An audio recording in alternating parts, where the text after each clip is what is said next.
Salut, nous c'est Claire et Flo. On est partis à l'aventure sur les routes d'Amérique du Nord. Dans cette vidéo, on vous emmène faire un bout de chemin avec nous. Ça y est, on va pouvoir repartir. On a fini les bricolages qu'on avait à faire. Parce qu'en plus du lit, on avait aussi quelques petits trucs comme remettre une vis pointeau dans la planche des toilettes. On avait aussi une tringle à remettre dans un placard. Et puis il fallait me couper les cheveux aussi. Je les avais à nouveau dans les yeux, ça me saoulait. Mais ça y est, tout est terminé et on va pouvoir enfin profiter du Mexique. Parce que pour l'instant, jusqu'à présent, on n'a pas fait grand chose. Ça a commencé à nous manquer quand même. Donc là, on va direction un sanctuaire de papillons. Finalement, on n'est pas prêt d'atteindre tout de suite le sanctuaire de papillons. Parce que la seule route par laquelle on peut passer, eh ben, ils sont en train de faire des travaux dessus et, et là on passe pas.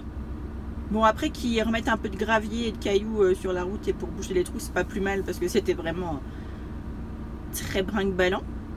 Mais est-ce qu'on va pouvoir passer aujourd'hui? On ne sait pas. Ce serait bien.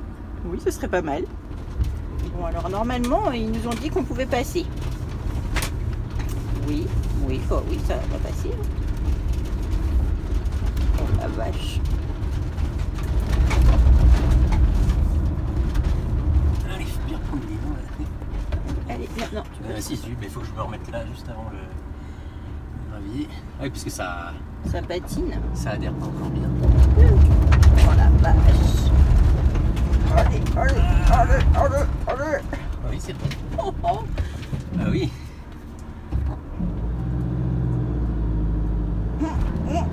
Allez, petite maison qui roule, tu peux le faire. Oh la. On a dû creuser des belles ornières. Oh les pauvres, ils ont plus qu'à tout réétaler derrière nous. Oh là là. Au Mexique, il y a plusieurs sanctuaires de papillons monarques. Nous, on a choisi, parce qu'il était sur notre route, celui de Piedra Herrada. On a décidé de faire une balade à cheval parce qu'on trouvait ça plus sympa de monter à dos de poney par un petit chemin détourné, tout ça. Sauf que c'était pas du tout comme on se l'était imaginé. Déjà, on était sur le même chemin que les piétons. Et c'était pas nous qui dirigions le cheval, mais son propriétaire qui le tenait en longe. Donc en fait, le mec il montait en même temps que nous sur le poney tranquille et lui à pied au rythme du cheval. Donc c'était un petit peu dérangeant. Après, bon, j'avoue que vu comment ça grimpait, j'étais quand même bien contente d'être sur le poney.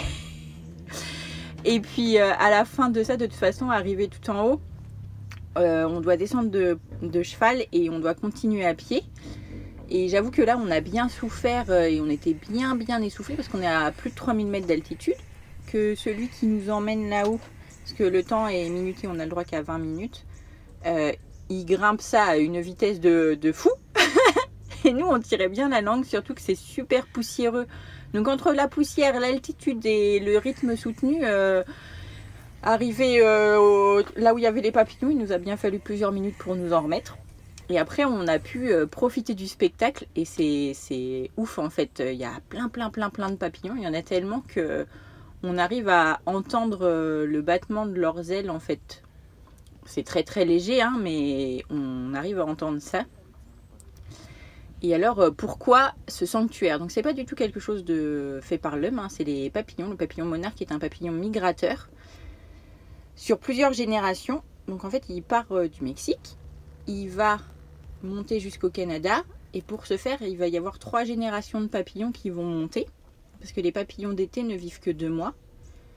Arrivé au Canada, il va y avoir une nouvelle génération qui va vivre au Canada. Et puis quand l'automne va arriver, une nouvelle génération de papillons qui naît. Eux, ils vont avoir 9 mois de vie. Et ils vont faire tout le chemin en sens inverse pour revenir au Mexique. Là où leurs arrière grands-parents papillons sont nés. Sans avoir jamais vu cet endroit-là. Donc c'est quand même assez dingue en fait. Enfin, nous, on a trouvé ça ouf. Oh là, ouais, je pensais qu'ils étaient que en haut, mais il y en a plein là. Elle est au taquet. Oui. Le chat est... Elle y passe au-dessus d'une... Le chat est au taquet. Hein. Et tu vas avoir du mal à les attraper, mon chaton. Ils sont dehors. Hop. Tout le monde double en même temps, comme ça. Oui, bah, la Mexicaine. On va doucement. observer pour ne pas écraser les papillons. Le nombre. Ah oui, là-bas sur la route. Oui. Comme des feuilles mortes qui volent à l'automne. Qui volent. Ah, c'est ouf. C'est trop cool. Peut-être s'arrêter. Après les papillons, on va aller passer une journée dans une petite station balnéaire au bord d'un lac. Alors c'est pas qu'elle nous attire particulièrement, mais c'est pour refaire le plein d'eau et puis acheter quelques fruits, quelques légumes. Et après on va aller faire le volcan qu'on voyait depuis notre spot de bricolage, donc qui culmine à 4600 mètres apparemment. Donc on espère déjà d'une que Petit Fourgon va pouvoir monter jusque là. Et puis après il y a une balade à faire autour du cratère pour voir l'intérieur. Il paraît qu'il y a des lacs dedans, que c'est très beau et qu'il y a une super vue quand il y a un temps dégagé. Et comme en ce moment il fait super beau, on va profiter. Depuis qu'on est arrivé au Mexique, on a changé notre manière de faire notre plein d'eau parce qu'on n'arrive pas trop à trouver de robinet en libre service et puis que de toute façon on n'est pas trop sûr qu'elle soit potable. Donc on va dans ce qu'on appelle des purificadas de agua. En gros c'est des gros distributeurs d'eau potable. Par contre c'est payant. Donc là c'est 10 pesos les 20 litres. Ça fait à peu près 50 centimes d'euros pour 20 litres. C'est pas bien cher. On utilise notre bidon de 10 litres pour faire le transfert dans la caisse à eau. Et c'est aussi l'eau qu'on utilise pour boire. Donc on met ça dans nos galons. Et pour l'instant on croise les doigts. On n'a pas eu de problème avec l'eau. Voilà, il l'appelle pas pareil. Volcan Xinantecatl.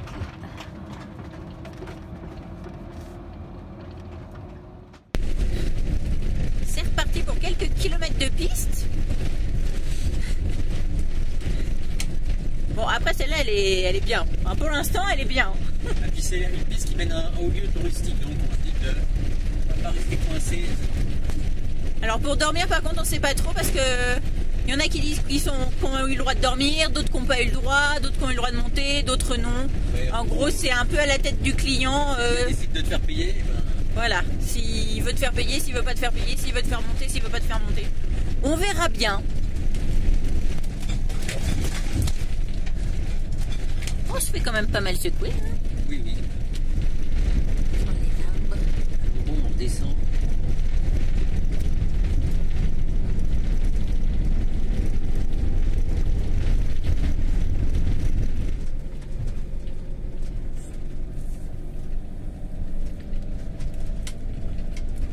Bon, après moult et moult explications, on a le droit de monter, camper. Si on se fait pas virer par les flics, tant mieux pour nous, mais il fallait quand même payer 200 pesos pour pouvoir camper.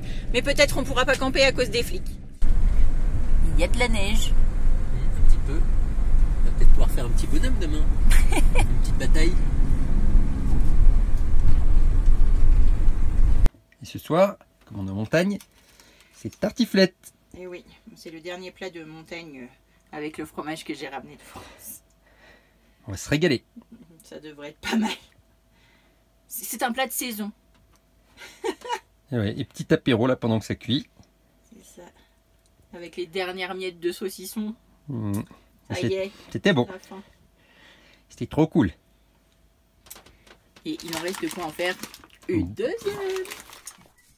Avez-vous déjà fait la vaisselle à 4150 mètres d'altitude? Ben nous, ça y est, c'est fait. Et alors Flo, ça change quoi dans ta vie? Bah, c'est aussi chiant que la vaisselle à basse altitude. On est au réveil. Bah on n'avait pas prévu qu'il y ait autant de monde. C'est un peu l'invasion. Ils ont tous eu la même idée que nous, ces braves gens. Il y a l'air de faire bien froid, ils sont tous emmitouflés de dingue quoi. Oui, bah déjà il fait pas très chaud dans le fond. Tu dis au Mexique on met des sombreros, non on met des bonnets. Voilà. Et des écharpes et des gants. Mais on se doute qu'il fait pas très chaud parce que le chauffage il a tourné toute la nuit sur 2. Donc c'est qu'il faisait vraiment froid. Avec l'altitude, c'est logique. En tout cas ça fait de l'animation pour le chat, elle est contente. Parce qu'elle peut pas sortir parce que les animaux domestiques sont interdits. Les mascotas. Comme on dit ici. C'est parti. Pour une ascension, si on va jusqu'au sommet, on a 400 mètres de dénivelé quand même, c'est pas mal.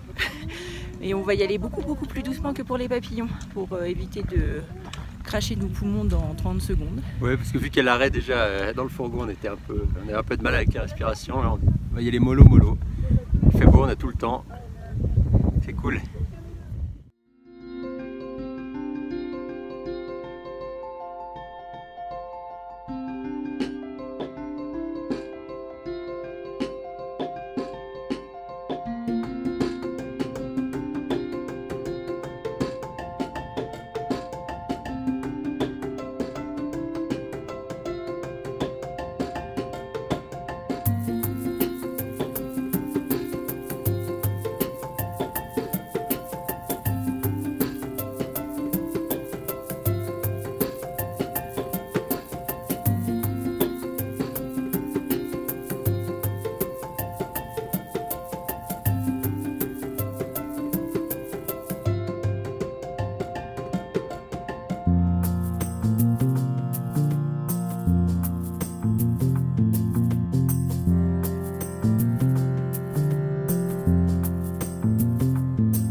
près et tout loin à la fois.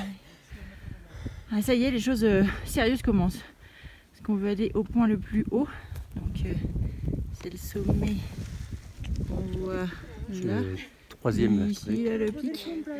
Il est à 4680 mètres à peu près. Il y a une bonne grimpette. Et puis après, on ne sait pas trop à quoi ressemble le chemin de crête. On verra arriver là-haut. Mais il faut déjà qu'on arrive à monter le raidillon. Ce qui n'est pas gagné, mais on va essayer.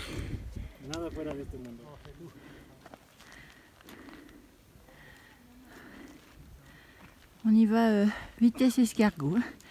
Et même comme ça, on est essoufflé. Allez, plus que quelques mètres.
C'est un peu frustrant, hein, mais bon. Ah oui, au lieu de monter sur celui-ci.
Voilà, c'est fini pour ce petit bout de chemin. Pour continuer à voyager avec nous, pensez à vous abonner. Si la vidéo vous a plu, likez et laissez-nous des petits commentaires, ça nous fait toujours très plaisir de vous lire. A bientôt pour continuer le voyage.